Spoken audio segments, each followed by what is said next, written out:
What do you focus on during your meditation? Oh, you got to focus on something during your meditation?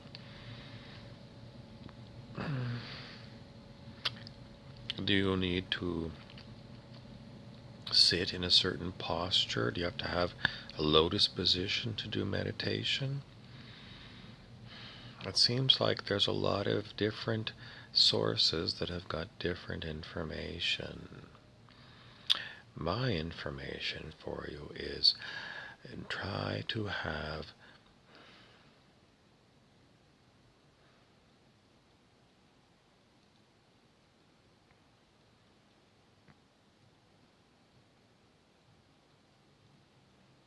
awareness of what's going on in your mind and what do you feel in your body.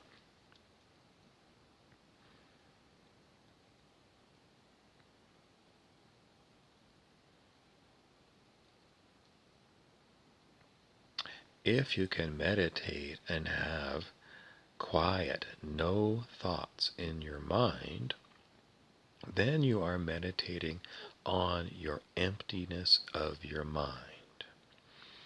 But then maybe you'll feel, for me, it's maybe a sore hip or something. What do I do if I feel a sore hip? Sometimes what I try to do is put my attention on other places. Sometimes I'll put my attention on, this is just not working. I'm terribly sorry. What's the point? The point is, if you are meditating and you're focused, then something else has interrupted your focus. Your sore hip. What do? Well, you can ignore your sore hip, but you're still going to know it's sore. Somebody says I got something on my nose. Maybe it's just the light, I can't tell. And sometimes, well, if I get focused on my sore hip, then I start thinking, well, I'm focusing my energy on my sore hip. Is it helping it or not? I don't always know. And then sometimes I'll change my focus. Maybe I'll focus on up here or here in my heart or something to see if that's going to help. Because sometimes if I focus on my heart, if I've got a pain, the pain will move from my sore hips and it'll feel like it's moving towards my heart. And when it gets to my heart, it seems to dissipate. I've had that happen before, so sometimes I try and do that. Sometimes it takes hours for it to move, but maybe it's going to move and maybe it won't. But sometimes I try that. Or, if I put my attention up here, then it's my sore hip and the pain I'm hoping is going to come up here because I'm putting my attention here to get. This is the old idea that where attention goes, energy flows. And is it energy? Well, in this case, it's the pain in my hip that I want to move to my heart to get transmuted, because generally speaking, that's where it gets transmuted. In other words, what does transmute means? It making the pain go away. But is it true that where you put your attention, energy goes?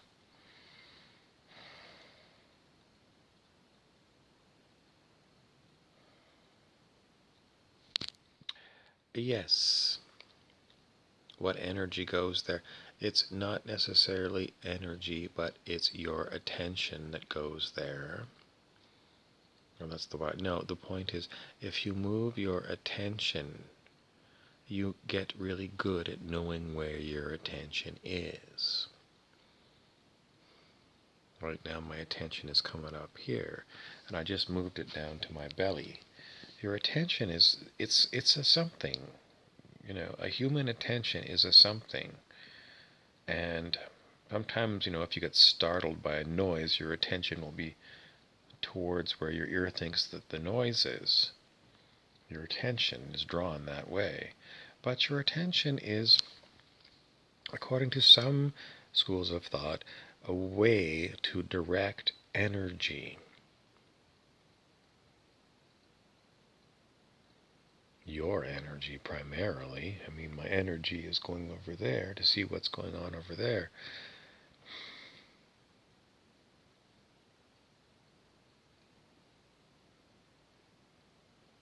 Can you see the energy moving? Well, I told you, if I put my attention here and my hips hurt, sometimes it feels like the sore, I call it sore energy from my hips, will move up towards my heart and it'll dissipate. Doesn't always happen. Sometimes it's really stuck. Sometimes what I do is I get a hot pad and I put it on my hips, and sometimes that helps loosen it up. But generally speaking, if it hurts, just like anybody else, I want it to go away. So these are some of the tricks that I've just sort of found. But this idea of where your attention goes, the energy flows.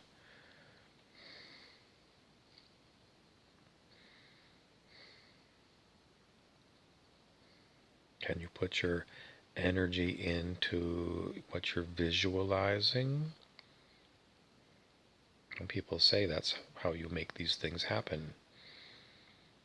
You visualize yourself on a beach in Mexico, and that's going to help manifest that. Is it true? Well, try it, see if it happens.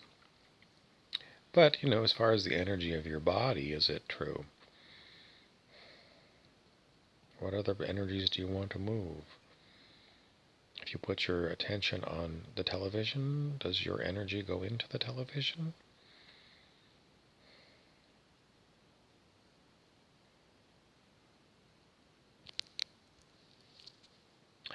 If you are trying to understand anything to do with how to move energy, what kind of energy? Is this electrical energy? This is life energy we're talking about. Chi, perhaps.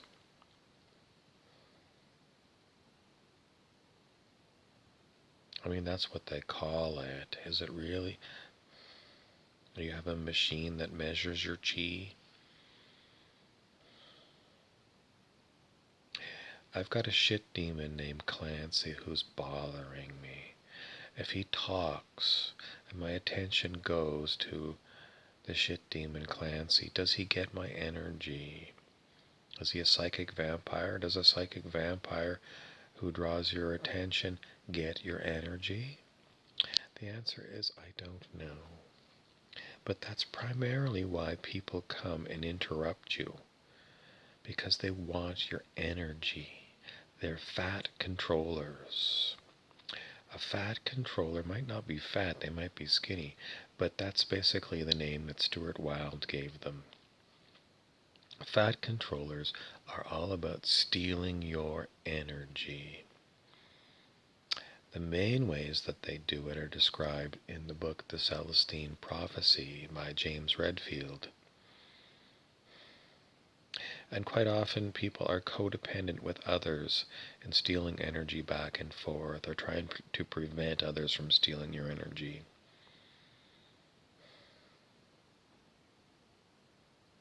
Why do they want to steal your energy? Because unconsciously they feel like they're missing some energy, so they want to get some from you. And they are very insistent upon getting your energy, and they go to great extremes at getting your energy so they feel better. If they simply meditated, they would get all the energy they wanted. Anyway, the Celestine Prophecy book is very good, and so is the movie. If you want to watch the movie instead of reading the book, it's very good, and they do have a little scene that shows them a little bit playing with energy. If you have a shit demon on your tail, I feel very sorry for you, because it's very difficult to get rid of them.